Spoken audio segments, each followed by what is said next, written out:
Hello YouTube, this is the most Japanese thing at all of Drift Week this year, and I'll explain why. But it's kind of a new type of car.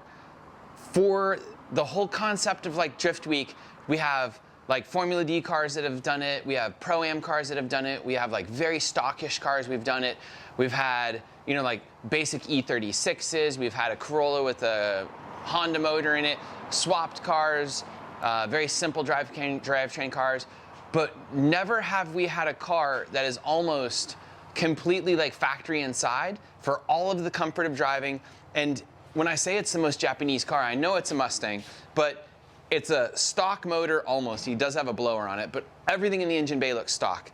The car looks almost completely stock from the outside. The inside stock. You really can go drive this car around and enjoy it as a real car and drive to like a mountain road or you drive somewhere, whereas most of our cars are so modified and uncomfortable, you can't do that. So it's gonna be interesting to see if he makes a blend, like each car is blended in some way where it's gonna be good on the track and maybe terrible on the street and you're miserable on the street. Or maybe it's really good on the street, but it's terrible on the track because it's not modified enough and crazy enough, so you get left behind when all the guys like Chelsea Denofa and Matt Field and all the cool guys get on track, and then you feel like you're not fast enough and you're desperate for more performance out of your car. This car is kind of maybe a really good blend, but I'm not sure. He did a ton of suspension work. It has a blower just because it came with it, and then come look at this. Come here.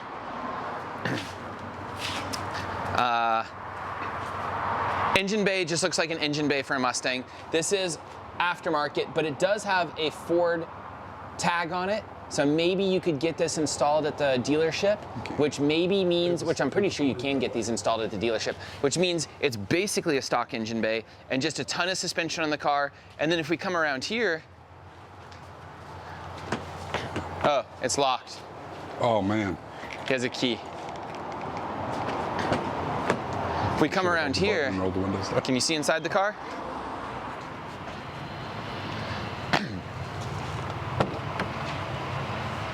This is a completely factory car for the most part, but it does have an e-brake in here, but it has heated and air-conditioned seats. Hopefully the seats have enough bolstering to hold you in. They're not terrible, but they're not insanely good, but we'll see. It has a cool steering wheel with suede on it, kind of race car look. It's a manual transmission, which is actually pretty rare for cars nowadays. Having a manual transmission is kind of a dying breed, but Mustangs are still a car that has them. Even though, man, the new Mustangs, they have a whole electric line. It's so like weird for all of that stuff. But yeah, this car should be super comfortable for Drift Week. Hopefully he doesn't get thrown around in the interior too much. You can edit it out if it does. He has Japanese styled wheels. He has huge angle on the thing. It looks super cool. He chose the coolest headlights out of all the Mustangs. I think this 2015 era headlight actually looks the best. Has a cool splitter on it. This video is sponsored by, and thank you so much sponsors for making this content possible and the whole event of Drift Week possible, because we cannot do it without the sponsors' help. This just is not possible. Thank you to BC Racing Coilovers. And also, this car has BC, all the cars always have BC Racing on here, except like Matt Field, because he's an FD guy sponsored by somebody else. BC Racing is just like sweeping Formula D, sweeping grassroots stuff, so supportive of everything. Awesome company, thank you so much. If you need coilovers, go check out BC Racing. Thank you so much to ECU Master USA. They have been supporting Lone Star Drift events for many years. They support lots of drivers in Formula D, grassroots level, all over the place. They make really cool products. They mostly make standalone ECUs for all types of import cars and American cars. And they also make all kinds of other cool stuff like power distribution models, cool digital dashes, boost controllers, sensors, and all kinds of stuff. Check them out. Also, thank you to Y-Plate Imports, which is where we are right now at the beginning of Drift Week. If you need an imported right-hand drive Japanese car before all the prices get too crazy to even get one and you lose your chance, contact them online, probably Instagram. Ask them for a car. They'll help you through the bidding process. They'll tell you how much they charge. They'll tell you about shipping and everything else. Super cool company. Thank you so much. Thank you to Drift HQ for providing the support van for this trip. They're bringing it all the way across the country, and they're going to support all the drivers with that van. Oh man, that helps out so much. They have AN fittings and fuel pumps and angle kits and control arms and all kinds of stuff in there. Makes it so nice when somebody breaks. They don't have to leave the track and stuff. So thank you so much to Drift HQ for being so supportive of the drift community. And thank you to Torco Oils and Fuels for coming on board. We're going to be using their products such as the octane booster during the drag race to try and give the turbo cars an edge so they can crank that boost up a bit and hopefully beat the naturally aspirated cars. So thank you so much to Torco Oils and Fuels, and we'll also be giving away some of the oil for some of the challenges to help those guys out and keep their motors alive and give them the protection they need. I hope that sounded like an oil ad because I don't know anything about doing oil ads. But thank you all you guys. So let's talk to the owner real quick. Jonathan Durham, where are you from? Toledo, Ohio. Okay, and you have like an S13 with a crazy V8 Yeah, in I've got a crazy built car. He's been out to Lone Star Drift stuff in the past with a Mustang with an angle kit and everything. So why did you choose this? I'm just gonna let you start talking. Tell us about the car. Tell us about the thought process of bringing something to this because it is going to get a dent of some kind. Yeah. Okay, it is gonna get some type of damage because you're gonna get overexcited and you're gonna drive hard. Yep. Yep, so that's off the table. He can't get mad when that happens. No. All right, talk about it. Tell us all about it. So I bought the car. I wasn't even gonna drift it. And then I wasn't gonna have my S13 done for Drift Week. So then I decided to just buy a bunch of stuff and bolt on this. And like I did the Sicky rear handbrake kit. Before you say that, so you actually bought this car for Drift Week? No, I bought it to drag race. I bought it for my birthday. Okay. And I was gonna drag race it. I bought slicks and skinnies for it. And then I was like, never mind, I'm gonna buy an angle kit and arms, handbrake kit, and I just put everything together. And I wanted it to be comfortable. And my girlfriend told me I wasn't allowed to ruin it, so I made it to where we could drive it and go places, and it was just something fun to drive. So this kind of sounds more like the car was not meant to be a drift car and you toss an angle kit on it, and that's why it's so nice. Yeah. I threw an angle kit on it, and then like all the rear arms, it's got a dual caliper setup on it, and then the PBM hydro. And I bought the car actually with a blower. Pretty sure it came from the factory with that blower on it. It's Ford Performance blower. And all I did was FDF stuff, like FDF rear arms, FDF angle kit. We cut the arms and shortened everything to make it a street car instead of being super wide with over fenders. It actually had bigger brakes on it, and I wanted smaller, like Japanese wheels. So the bigger brakes, you couldn't put anything smaller than a 19 on the car. So I put base model brakes on it just so I could. God. Yeah, like I took the big brakes off of it so I could put wheels on it. Did it mess up the brake bias or anything? No, it's still fine. Feels good? It feels great. Okay, so explain the engine package real quickly. It's like a factory Ford thing. Yeah, it's just a How factory. much power does it make? Does it should, overheat? Should make like 650 to the tire. Wow. What's it feel like?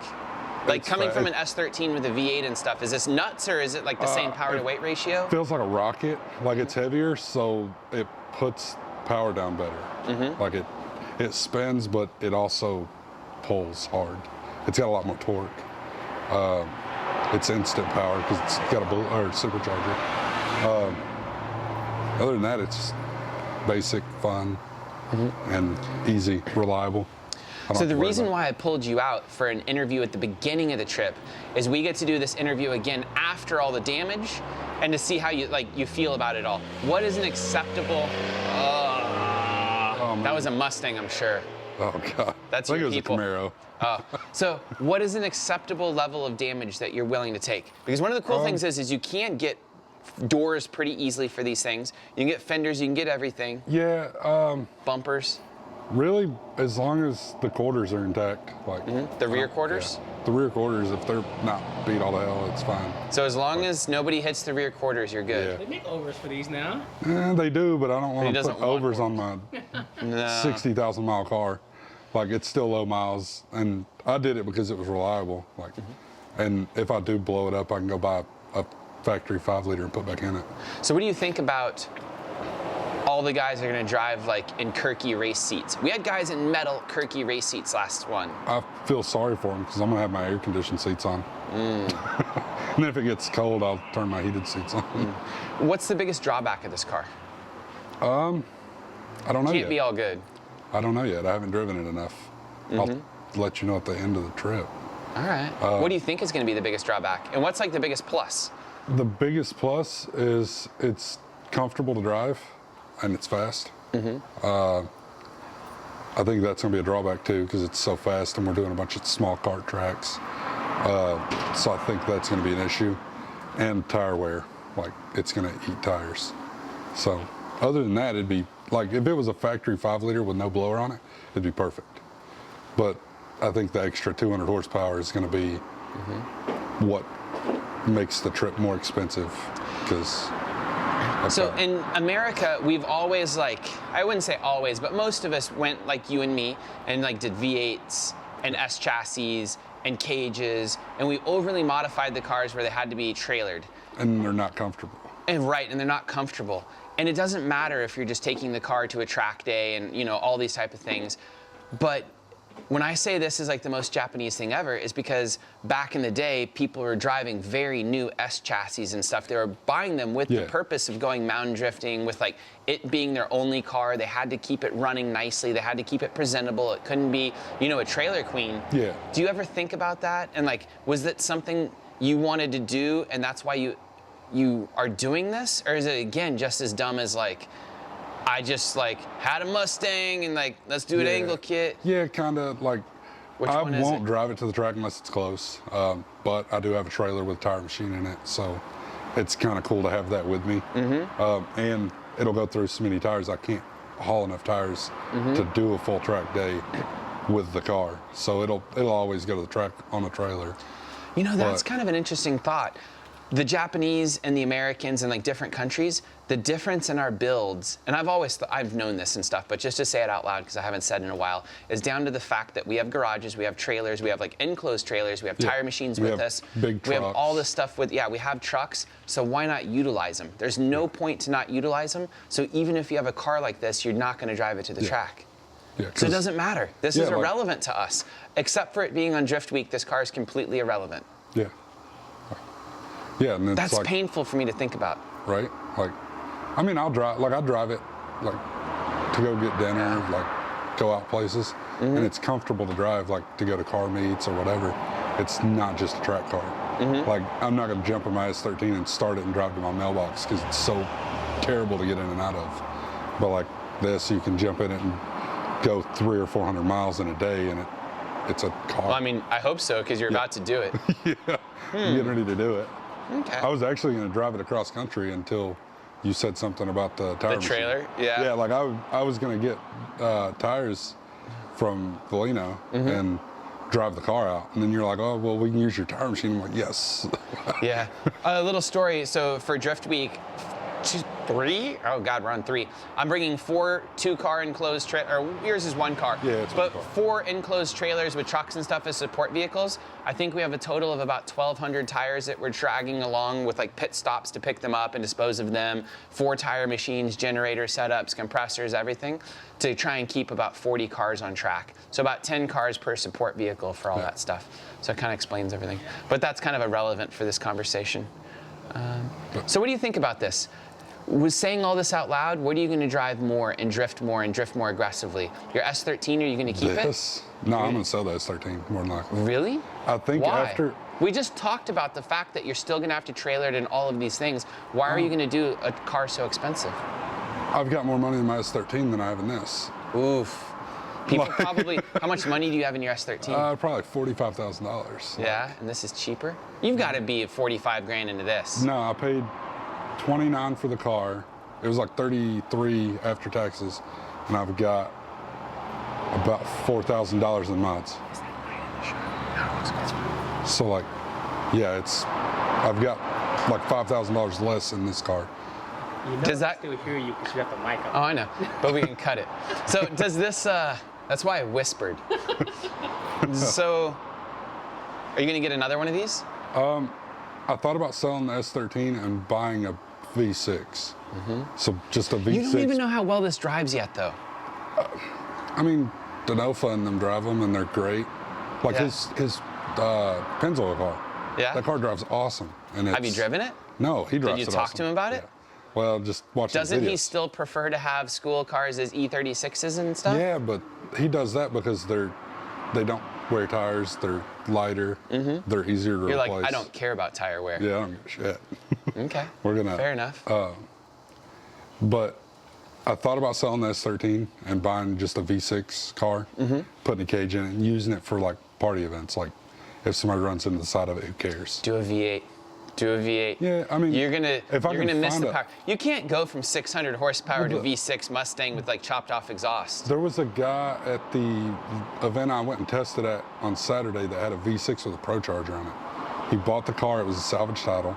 It would be cheaper to do a V8 than a V6 with a Pro Charger. Yeah, like if I bought a wrecked car, yeah. But then like, buy a wrecked V8 one. Yeah, I mean, I might. But the plan is probably sell, like after I drive this and learn how to drive it, I'll probably sell the S13. Like, So in a car like this, how bad is a tire wear do you think compared to your S chassis? And is that a concern? Because it's got to be really bad. I did like, the alignments was messed up on this, but I did 5 laps and the tires are at like half tread.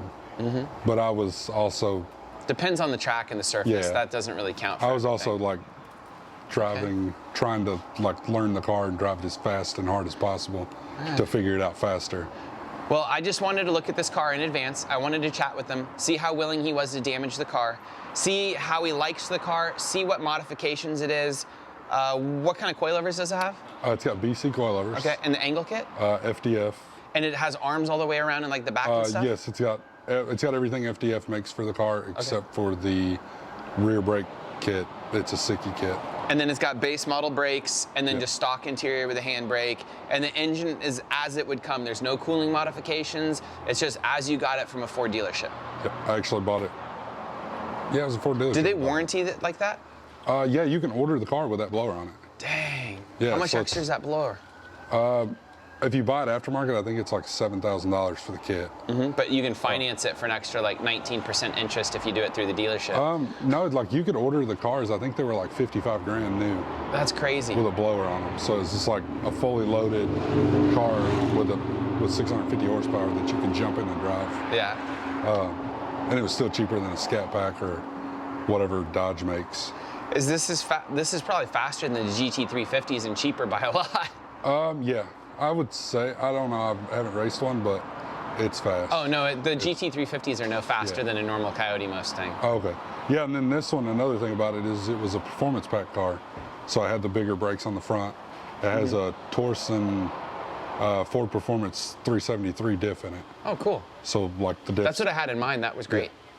Yeah, so Or like the I had base the model, ring gear and everything. Yeah, the base model has a different LSD and it doesn't lock great. I had the track pack, which is probably the same Yeah, thing it as was you the had. same thing. It was rad.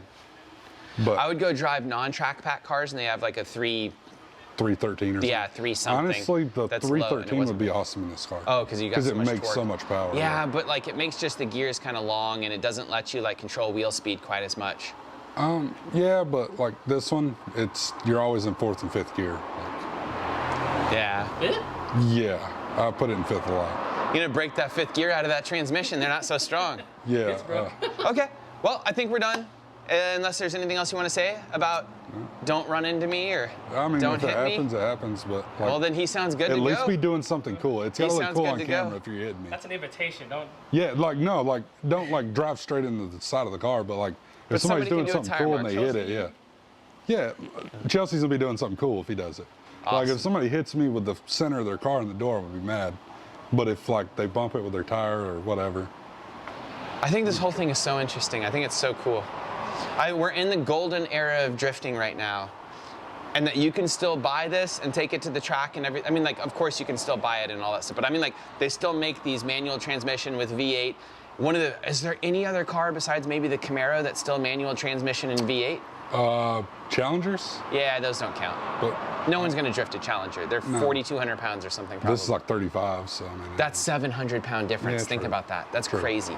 I think that's it. Like, that's a V8 car. Like, you can get V6. There's no real, like, any of the Japanese cars. Maybe the 400ZX or 400Z coming out will be manual transmission and have some power. Maybe. But the Supra's not manual transmission. The FRS is, but it's kind of irrelevant. Yeah, it's- Miata's kind of irrelevant. It's like an E86, like makes 90 horsepower. Yeah.